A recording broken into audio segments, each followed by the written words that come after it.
Amigos queridos, elevemos o nosso pensamento a Jesus, nosso bom e amado Mestre, confiantes na Sua presença, Senhor, em nossas vidas.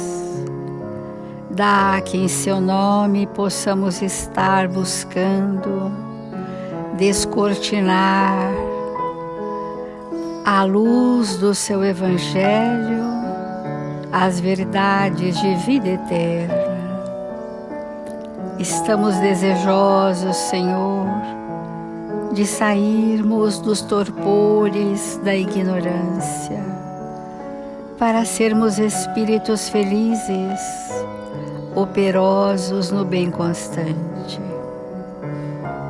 Permita, Senhor, que nesta hora feliz da nossa vida, em que estamos reunidos em Seu nome, possamos contar com a presença honrada e amiga dos tarefeiros da Sua seara, que vem nos trazer os passos mais equilibrados, pelos caminhos mais certeiros, rumo aos objetivos da nossa existência na Terra.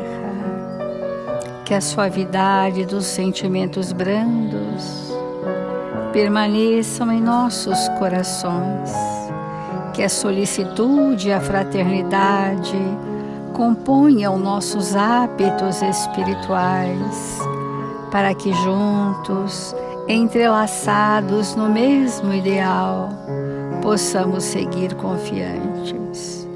Assim, amigos queridos, pedimos a esses abnegados servidores da seara de Jesus, responsáveis por este Evangelho, que encontrem em nossos corações a receptividade para este trabalho. Obrigada, Senhor. Obrigada, amigos, e que assim seja.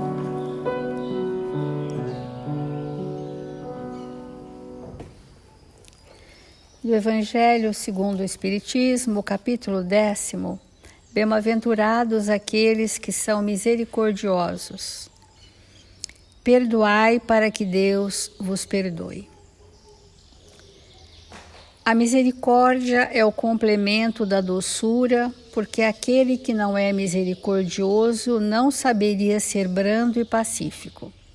Ela consiste no esquecimento e no perdão das ofensas. O ódio e o rancor denotam uma alma sem elevação, sem grandeza. O esquecimento das ofensas é próprio da alma elevada, que está acima dos insultos que se lhe pôde dirigir. Uma é sempre ansiosa, de uma suscetibilidade desconfiada e cheia de fel, a outra é calma, cheia de mansuetude e de caridade. Ai daquele que diz, eu nunca perdoarei, porque se não for condenado pelos homens, sê-lo-á certamente por Deus. Com que direito reclamará o perdão das suas próprias faltas, se ele mesmo não perdoa dos outros? Jesus nos ensina que a misericórdia não deve ter limites.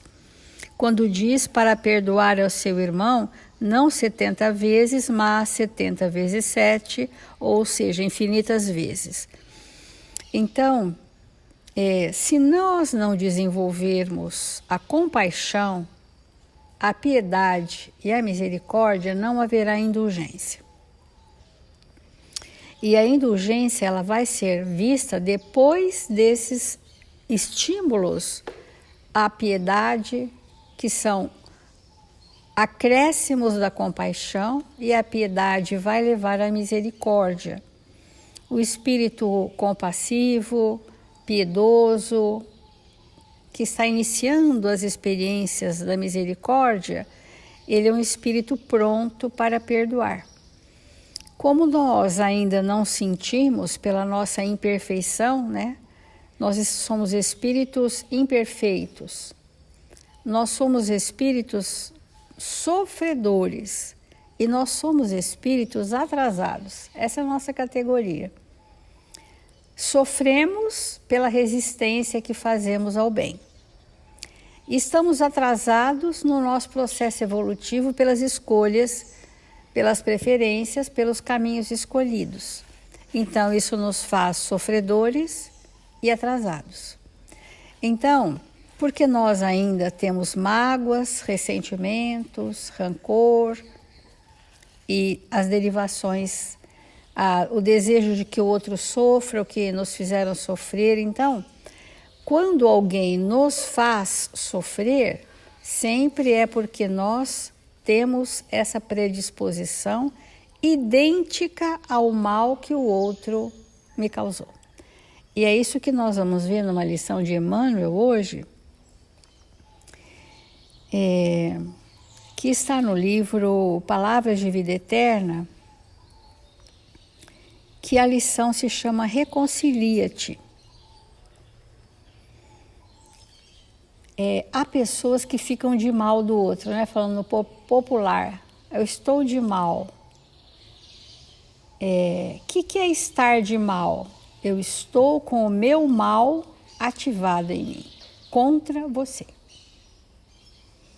E a pessoa pode até voltar a conversar, mas ela está de mal. Ou seja, o mal que existe em mim está ativo. Eu estou no mal.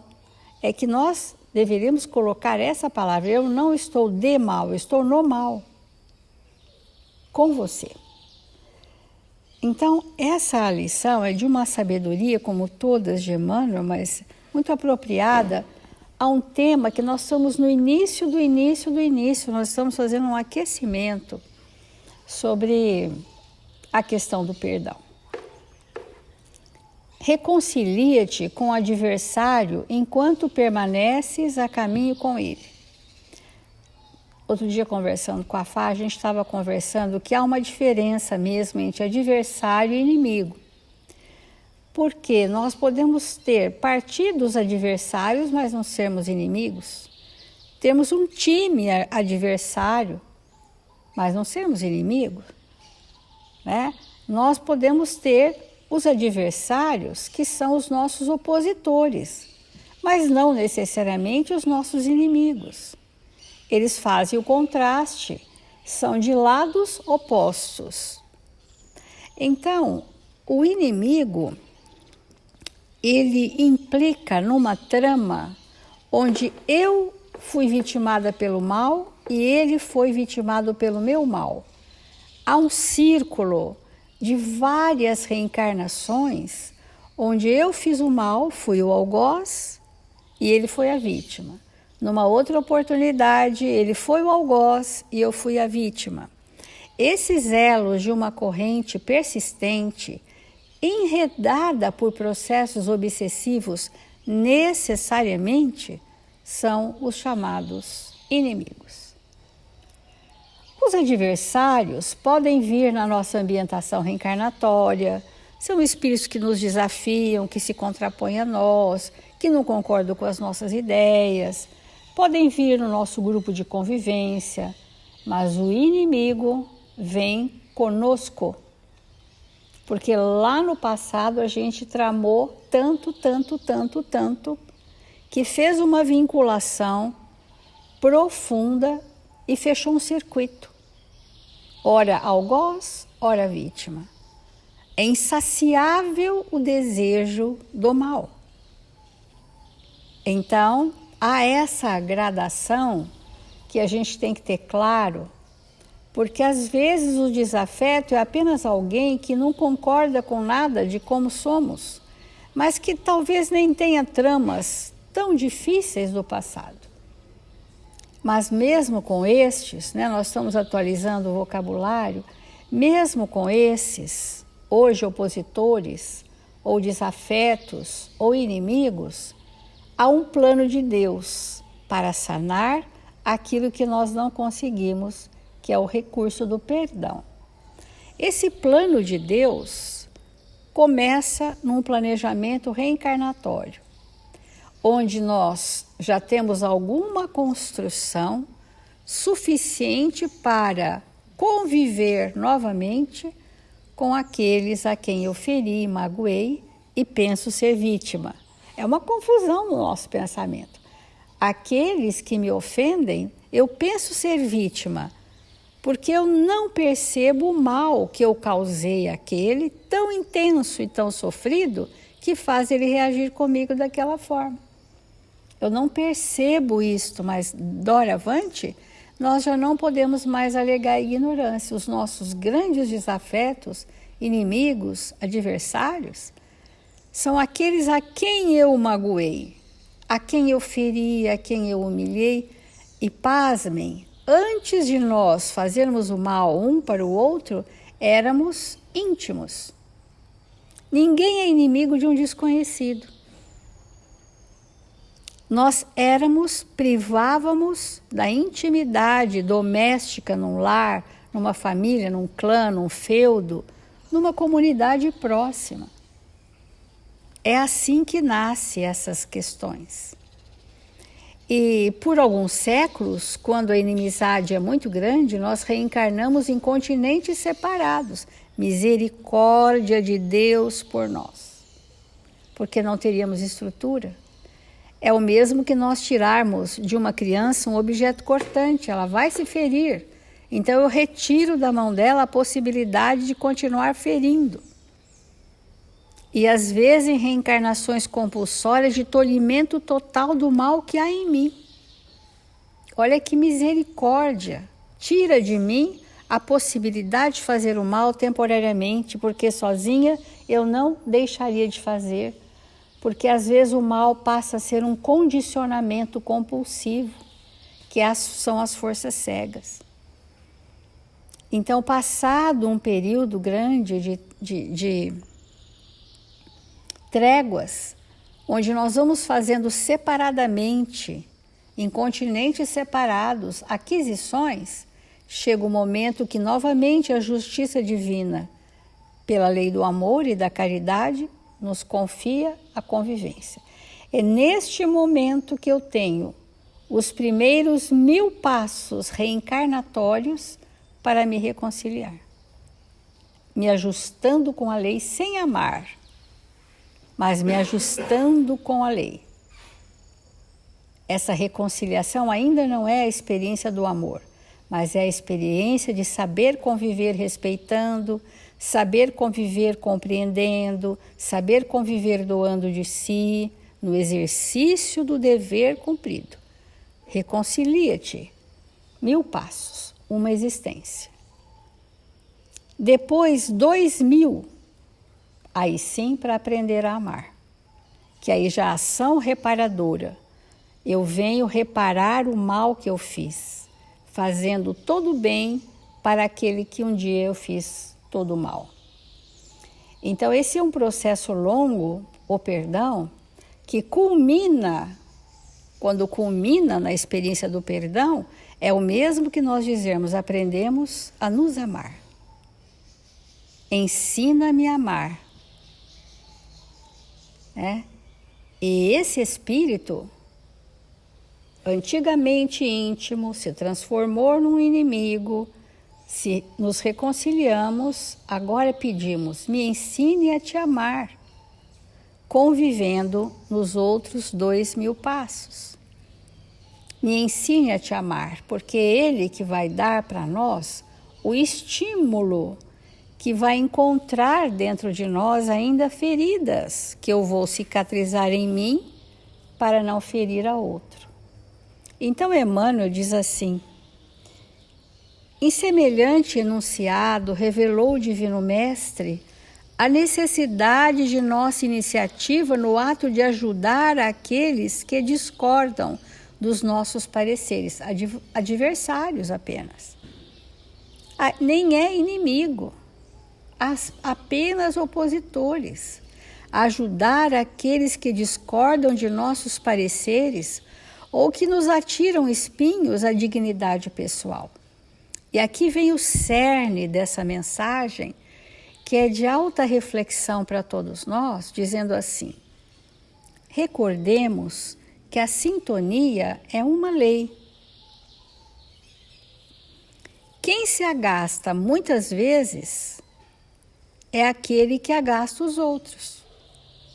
Olha que fantástico, eu fico agastada com o que você me faz, porque eu também tenho a característica de agastar as pessoas. Por isso me fere. Quem se sente ferido é sempre capaz de ferir. Porque se ele fosse pacificado e o outro te ferisse, ele teria indulgência ou a compaixão. Mas se você me fere e eu fico ferido, eu tenho a predisposição e sou capaz de ferir a outros. Quem se observa contundido pelas pedras do mal encontra facilidade de arremessá-las, né? Então, olha que contraponto importante, porque ele está fazendo um espelhamento do algoz e nós. É um espelho. Por isso que a pessoa sofre muito, ela está espelhando o outro. O raio de luz na furna de trevas nunca se perturba ante a sombra. Ele é sempre a luz. Porque a essência divina de sua estrutura lhe garante a imunidade. Ele é sempre a luz, mesmo espancado pelas trevas. Então, aquele que procura reconciliar-se, assumindo a responsabilidade do novo entendimento, é sempre um coração inspirado no verdadeiro amor. Então, olha que interessante, quando esses 1000 passos de reconciliação significa o quê? Uma convivência amena, mas significa, em especial, eu eliminar de mim as referências que me igualam ao algoz. Esse é o processo do perdão. Eu retirar de mim aquilo que é idêntico ao mal que o outro me faz. Por isso encontra ressonância, encontra referências no meu perispírito. E que são por vetores atrativos que estamos juntos. Porque os vetores cumprem a lei de Deus. Sejam pelas afinidades, sejam pelas diferenças. Então nós vamos continuar essa reflexão.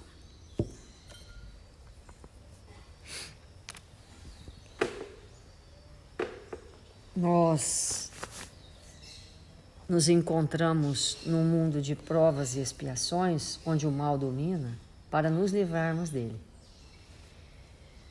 E livrar de todo mal é um trabalho que nós precisamos fazer conosco mesmo. Não admitir de maneira nenhuma que o mal encontre morada no nosso coração. E não ficarmos reverberando na nossa intimidade o mal que alguém nos fez, para que não fiquemos eternamente naquela sintonia. E, portanto, o perdão é uma estrutura da instalação definitiva do bem em nós. Quando o ser humano diz para ele mesmo, eu não tenho do que perdoar, eu não tenho do que perdoar, é porque o mal já não compõe as suas estruturas íntimas. Porque o mal de alguém, a gente tem dito isso todo dia, né? O mal de alguém só revela o tamanho do mal que existe em mim.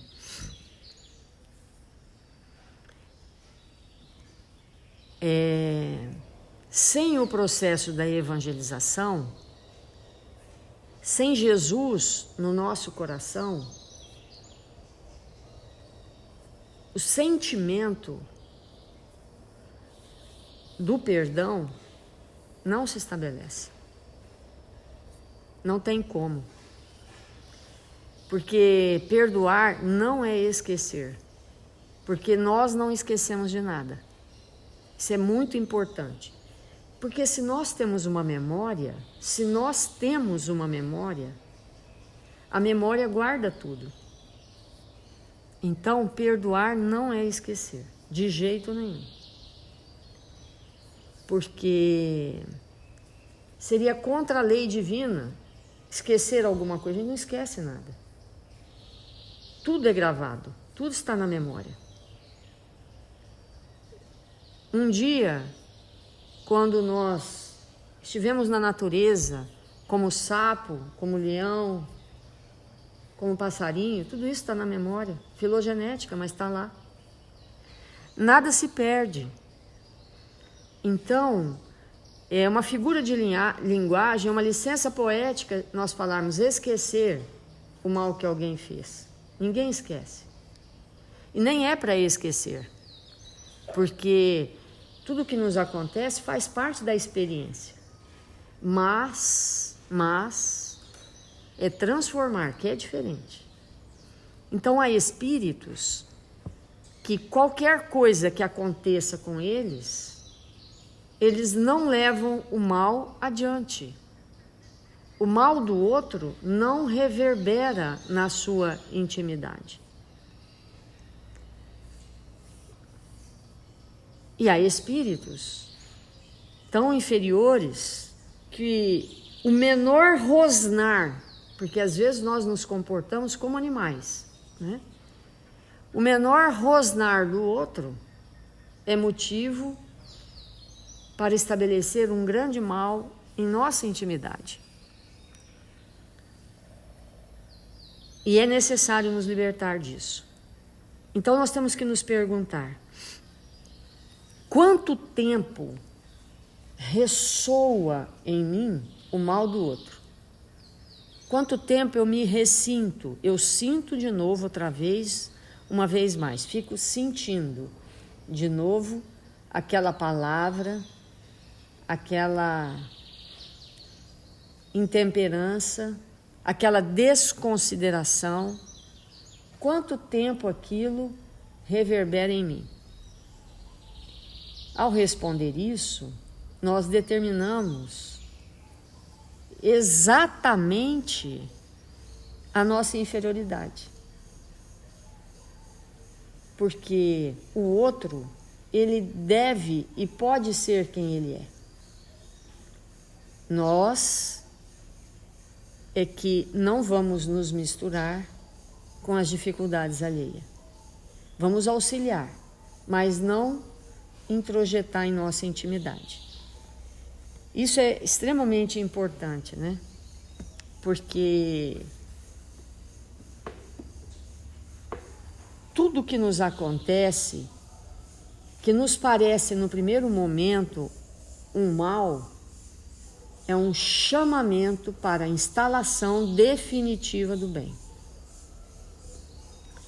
A pessoa ofendeu. Quando que eu vou aprender a lidar com a ofensa?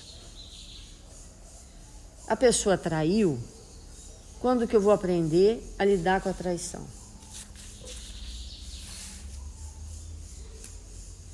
Essa é a pergunta. Porque um dia eu vou ter que aprender.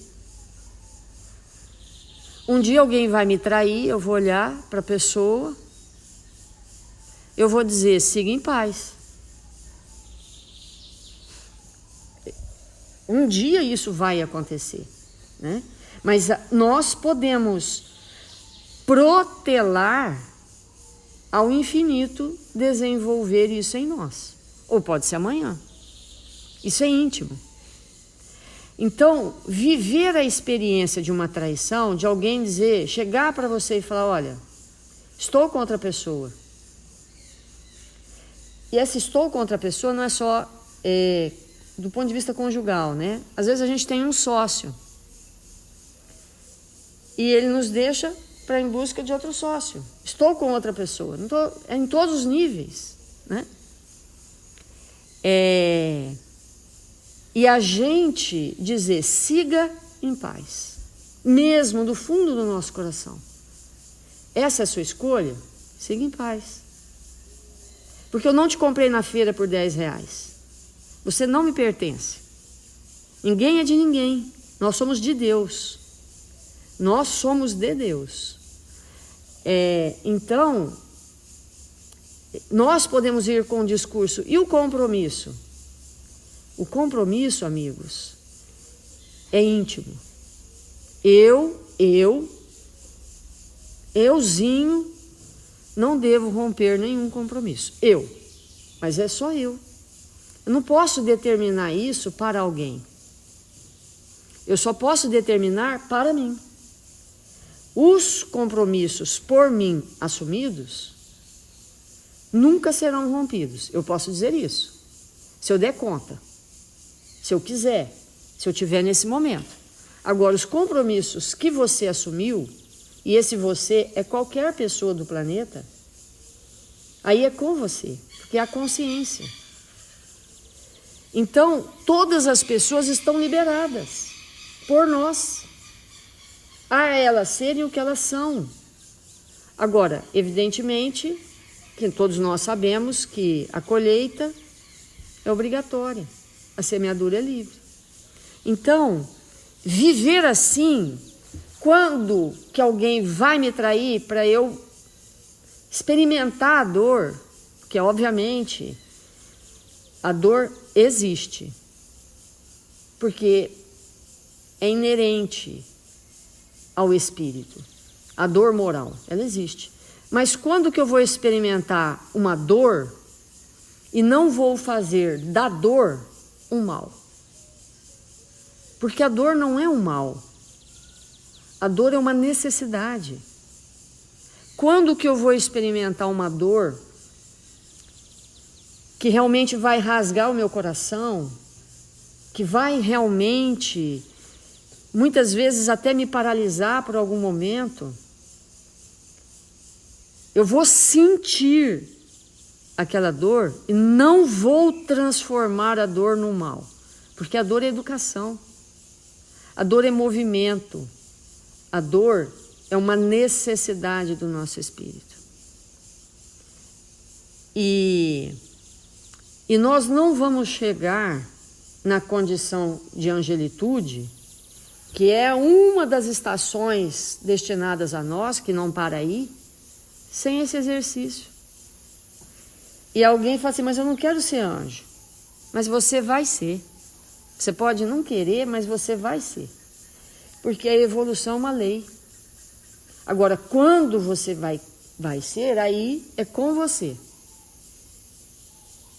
Você pode lutar contra isso 1000 anos, 5.000 anos, 2 trilhões de 1000 anos, e aí por diante.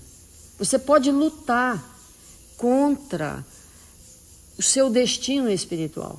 Você pode se opor, mas um dia você será anjo. É melhor que você comece a construir agora. Então, muitas pessoas dizem isso, mas quem falou que eu quero ser anjo? Anjo no sentido, né, gente? Nós estamos falando de angelitude, de espírito puro. Mas quem te falou que eu quero ser anjo? Não fui eu. Quem falou foi Deus. Deus assim determinou que sejamos. Então, experimentar o mal do outro e transmutar aquele mal num bem é construir a verdadeira felicidade. Por quê? Deixamos de ficar vulneráveis. Porque a vulnerabilidade não é o quanto nós ficamos instáveis em relação às coisas. A vulnerabilidade do espírito é em relação ao mal. Apenas e tão somente. É o quanto eu sou vulnerável ao mal que há em mim. Isso é a vulnerabilidade do espírito. Daí a importância de nós irmos compreendendo isso com mais profundidade. Aí quando a gente passa por uma situação dessa, olha, alguém me deixou, me abandonou, seja um filho, seja um marido, seja a esposa, seja um amigo, seja quem for, alguém me deixou, me abandonou, rompeu com o compromisso, seguiu outro caminho, e eu não desejei o mal, eu não cobrei nada, eu deixei a pessoa seguir, né? Eu olho para aquela situação, eu sinto o quê? Depois dessa experiência, o que é que eu sinto? A libertação total. Porque o outro está seguindo o caminho dele, eu estou seguindo o meu caminho e está tudo bom. Né? Porque todas as experiências são necessárias para nós. Agora, sem uma religiosidade, tudo isso que nós estamos falando não faz o menor sentido. Por quê, gente? Só para a gente completar. Religião é religar com Deus e com o próximo. Não existe religião sem o próximo. Não existe religião só com Deus. A religião existe para que nós possamos relacionar uns com os outros e com Deus no mesmo parâmetro. Então, sem uma religiosidade, não é possível nos relacionarmos na base do amor, do perdão, do entendimento, do crescimento, da libertação do mal em nós. Não há. Então, temos que nos alimentar dessa verdade. Fazer a nossa prece.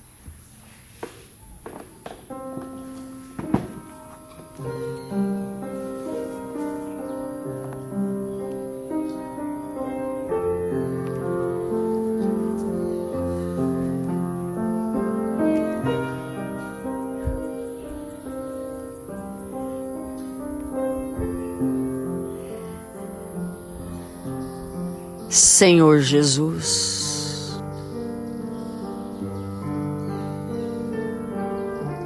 divino amigo das nossas vidas, nesta hora abençoada que nos encontramos em Seu nome, queremos Te agradecer por estas lições vivas do Evangelho, por este momento, Senhor, que nos encontramos em Seu nome, para absorver destas lições de vida eterna e nos fazermos, Senhor, espíritos melhores, que possamos conviver uns com os outros, oferecendo do nosso amor, da nossa compreensão, que nesse momento tão importante, que nos vinculamos ao Seu coração, possamos nos compromissar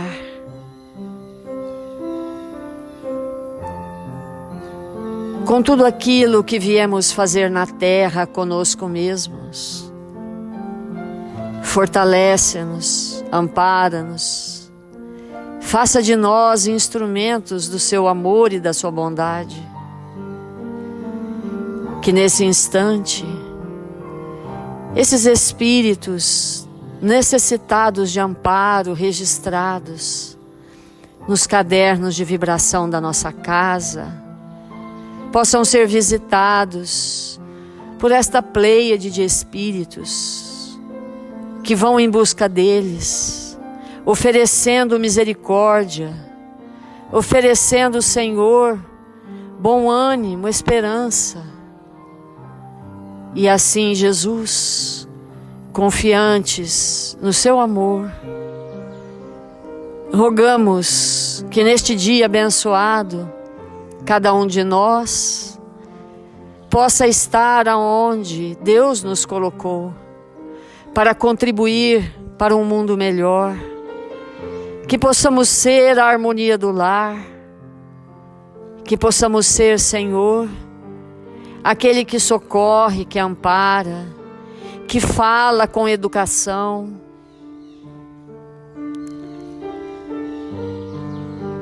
Que sejamos, Mestre, aqueles espíritos dispostos ao bem todos os dias da nossa vida. Que o Senhor nos abençoe e nos fortaleça, agora e sempre. Que assim seja, Senhor.